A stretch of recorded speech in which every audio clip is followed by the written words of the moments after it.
గొడ్డలి పార్టీ అంటే చంద్రబాబు ఇచ్చే తుప్పు గొడ్డలు, కట్టెలు దాకా కూడా పనికిరాని గొడ్డలు మాకు అవసరం లేదు. 2029లో జగన్మోహన్ రెడ్డి గారికి రాష్ట్ర ప్రజలు గొడ్డలు ఇస్తారు, పరశురాముడు గొడ్డలి. ఆ గొడ్డలితో మీ ప్రభుత్వాన్ని, మీ పార్టీని రాజకీయ సమాజ్ చేసి భూమిలో పాతి పెడతాడని చెప్పి నేను అప్పుడు చెప్పి దానికే కట్టుబడి ఉన్నాం. మాది గొడ్డల పార్టీ, పరశురాముడు గొడ్డలి. అది 2029లో ప్రజలు ఇస్తారు. ఈ కట్టెల దాకా కూడా పనికిరాని తుప్పు గొడ్డలు మాకు అవసరంలా, అది వాళ్ళ దగ్గర ఉంచుకోమని చెప్పండి. అదేవిధంగా ఇప్పుడు ఆయన రావణ్ అని పిలవాలా, జోసఫ్ అని పిలవాలా? ఇప్పుడు ఆయన కుటుంబ సభ్యులు కానీ, ఆయన కానీ, ఆయన యూట్యూబ్ చూసే, మీడియా చూసేటువంటి వ్యక్తులు కానీ అతన్ని రావణ్ అంటారు. అతన్ని జోసఫ్గా ఎవరు మార్చింది? ఎవరు? ఏబిఎన్ రాధాకృష్ణ గారా? TV5 BR నాయుడా? మహాన్యూస్ వంశీనా? ఎవరు మార్చారు ఆయన? రావణ్ని జోసఫ్గా మార్చింది ఎవరు? దేనికి మార్చారు రావణ్ని జోసఫ్? కారణం ఏంటి? అదేవిధంగా అతను నేను కమ్మ అని చెప్పాడు. అతని భార్యగాడు వచ్చి నా భర్త కమ్మ అని చెప్తాను. వీళ్ళు కాదు అతను దళితుడు. ఎందుకు అతను కులం కాడ ఎందుకు మార్చేశారు? అతనే చెబుతున్నాడు ఏమని, నేను క్రిస్టియన్ కాదు అని. కాదు, నువ్వు క్రిస్టియన్వే. కులం మార్చేశారు. కమ్మ అంటే కాదు దళితుడు అంటున్నారు. నా పేరు రావణ్ అంటే కాదు, నీ పేరు జోసఫ్ అంటున్నారు. నేను క్రిస్టియన్ కాదురా బాబు అంటే కాదు, నువ్వు క్రిస్టియన్ అంటున్నారు. అసలు ఈ రాధాకృష్ణ గారికి కానీ, ఏబిఎన్, TV5 బిఆర్ నాయుడికి కానీ, ఈ మహాన్యూస్ వంశీకి కానీ అతని కులాన్ని, పేరుని, మతాన్ని మార్చాల్సినటువంటి అవసరం ఎందుకు వచ్చింది? ఇప్పుడు అతను రావణ్ అంటే ఈ రాష్ట్ర ప్రజలు గుర్తుపెడతారా, జోసఫ్ అంటే గుర్తుపెడతారా? ఇప్పుడు అతను చెప్పింది, అతని భార్య చెప్పింది, అతని అనుచరులు చెప్పింది ఇదేది కరెక్ట్ కాదు. వీళ్ళు ముగ్గురు పెట్టిన పేర్లే కరెక్టా? నేను ఒకటి అడుగుతున్నా. సరే, రావణ్ వాళ్ళు చెప్పినట్టు మా మనిషి అయితే పిఠాపురంలో బెయిల్ ఎందుకు వచ్చింది అతనికి? పవన్ కళ్యాణ్ రావణ్ అరెస్ట్ చేసిన రోజు ఆయన అత్యవసర మీడియా సమావేశం పెట్టి పలానా సెక్షన్ ప్రకారం ఇది నేరం, పలానా సెక్షన్ ప్రకారం అది నేరం, పలానా సెక్షన్ ప్రకారం మీరు అరెస్ట్ చేస్తారు, జైల్లో పెడతారు, పలానా సెక్షన్ ప్రకారం మీరు కనుక మర్యాదగా మాట్లాడకపోతే తీవ్రమైనటువంటి చర్యలు ఉంటాయని సెక్షన్ అన్ని చదివింది పవన్ కళ్యాణ్ గారేనా? జగన్మోహన్ రెడ్డి పవన్ కళ్యాణ్ గారు చదివింది? పవన్ కళ్యాణ్ గారు చదివారు. ఆయన మీద కేసు ఎవరు పెట్టారు? పిఠాపురం పోలీస్ స్టేషన్లో జనసేనలు పెట్టారు. పెడితే ఆయన అక్కడ తీసుకెళ్లారు. పిఠాపురంలో బెయిల్ ఎవరు ఇప్పించారు? మేము ఇప్పించామా? జగన్మోహన్ రెడ్డి గారు నేను ఫోన్ చేసి సిఐకి, నాకు DSPకి, SPకి మా రావణ్కి బెయిల్ ఇచ్చేయండి అని చెప్పామా? ఎవరు ఇచ్చారు బెయిల్? ఇన్ని సెక్షన్లు ఈయన మధ్యాహ్నం చదివితే రాత్రికి బెయిల్ వచ్చింది ఆయనకి. కారణం ఎవరు? మేమా, చంద్రబాబు నాయుడు? అయిపోయింది. అక్కడి నుంచి ఆయన ఎక్కడ Kakinada rural MLA నానాజీనా?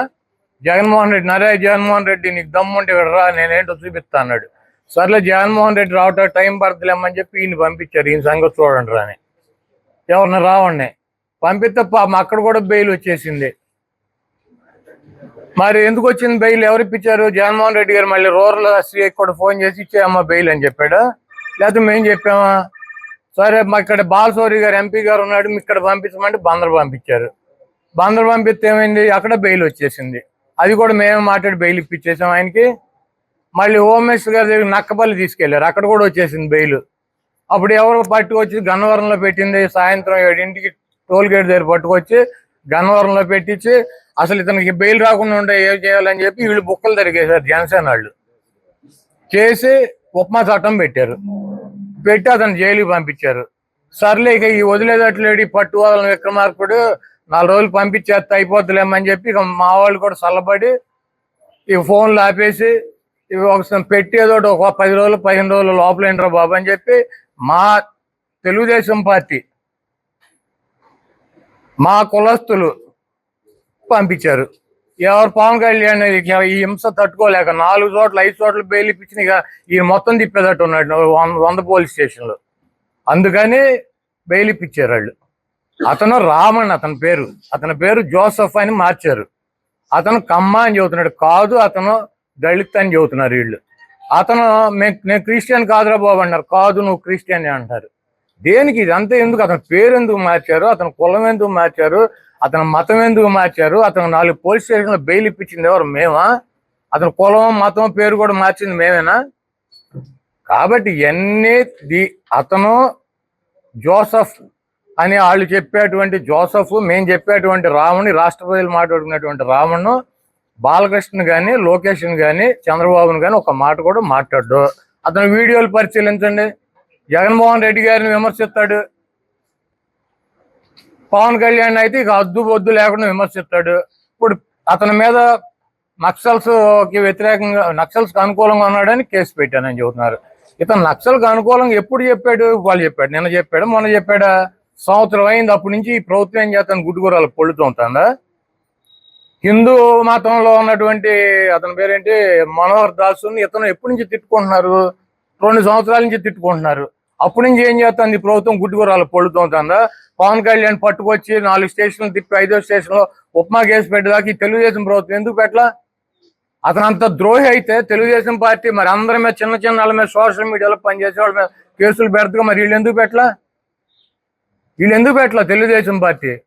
Telugu Desam party involvement లేకుండా 4 చోట్ల బెయిల్ వస్తుంది అతనికి. జగన్మోహన్ రెడ్డి గారు ఇప్పించాడు బెయిల్. అయినా ఈయన పట్టు వదలని విక్రమార్కుడికి ఉపమా చట్టం పెట్టాడు. ఇక సర్లే సావని అని వదిలేసి కులమో మతమో పేరు అన్ని మార్చి మా మీదకు తోలేరు. ఇక్కడ వైఎస్ఆర్ కాంగ్రెస్ పార్టీకి మాకు ఎటువంటి నష్టం లేదు. చంద్రబాబు నాయుడిని నమ్ముకుని ఇట్టాకి వెళ్తే మునిగేది జనసేన, మాకేం ప్రాబ్లం లేదు.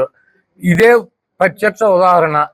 ఆయన సెక్షన్లు ప్రెస్ మీట్ పెట్టి 5-6 సెక్షన్లు చెప్పి, సెక్షన్ ప్రకారం శిక్షలు పడితే ఒళ్ళు దగ్గర పెట్టుకుని ఉండమని చెబితే ఈయన చెప్పిన 6 గంటల్లో పిఠాపురంలో బెయిల్ వచ్చేసింది. జగన్మోహన్ రెడ్డి గారు నేను చెబితే పిఠాపురం సిఐలు, ఎస్ఐలు, డిఎస్పీలు, ఎస్పీలు బెయిల్ ఇస్తారు అతనికి. ఈ పిచ్చి సెక్షన్లు పెడతారా?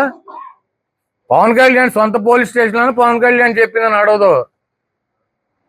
పవన్ కళ్యాణ్ ఎంపీలు, ఎమ్మెల్యేలు ఉన్న చోటే వాళ్ళు చెప్పింది వాళ్ళ పోలీస్ స్టేషన్లో నడవదు. వాళ్ళు చెప్పిన సెక్షన్లు పెట్టరు పోలీసు వాళ్ళు. పైనుంచి బిగ్ బాస్ ఏం చెబితే అది నడుస్తుంది. డిప్యూటీ సీఎంకి, డమ్మీ సీఎంకి ఈ రాష్ట్రంలో పెద్ద వాల్యూ లేదు. డిప్యూటీ సీఎంకి, డమ్మీ సీఎంకి ఇద్దరికీ లేదు వాల్యూ. ఎవరికి ఉంది? యాక్టింగ్ సీఎంకి ఉంది. యాక్టింగ్ సీఎం గారు నడుపుతాడు ఈ రాష్ట్రాన్ని. ఆయన చెప్పినట్టు పోలీస్ స్టేషన్లు వింటారు కానీ నేను డిప్యూటీ సీఎం జగన్మోహన్ రెడ్డి గారు సీఎం గారు చెప్పినట్టు వినరు. ఇది రాష్ట్రంలో అందరికీ తెలిసినటువంటి సత్యం. ఇంకా మీరు ఆపేయండి స్టోరీలు. అతను మా మీద, ఇప్పుడు ఈ రాష్ట్రంలో క్రిస్టియన్స్, హిందువులు కలిసిమెలిసి ఉంటారు. ఎందుకంటే క్రిస్టియన్ అనేది వేరే దేశం నుంచి వచ్చి ఇక్కడ సెటిల్ అయిన వాళ్ళు కాదు. ఇక్కడ ఉన్నటువంటి క్రిస్టియన్స్ సగం మంది వాళ్ళు ఉంటే సగం మంది వీళ్ళు ఉంటారు. ఒకే కుటుంబంలో అన్నో తమ్ముడు ఒక మతంలో ఉంటాడు, ఇంకొక అతను ఇంకో మతంలో ఉంటాడు. భార్య అది క్రిస్టియన్ అయితే హిందువుల భర్త ఉంటాడు.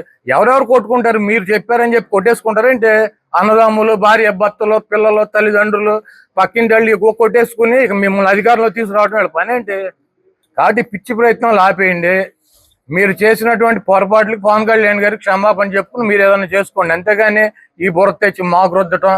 అతను రావణ నేతను వాళ్ళ ముగ్గురిని ప్రత్యేకించి ఏమీ మాట్లాడడం. ఇది వాస్తవం కాదా చెప్పమనండి.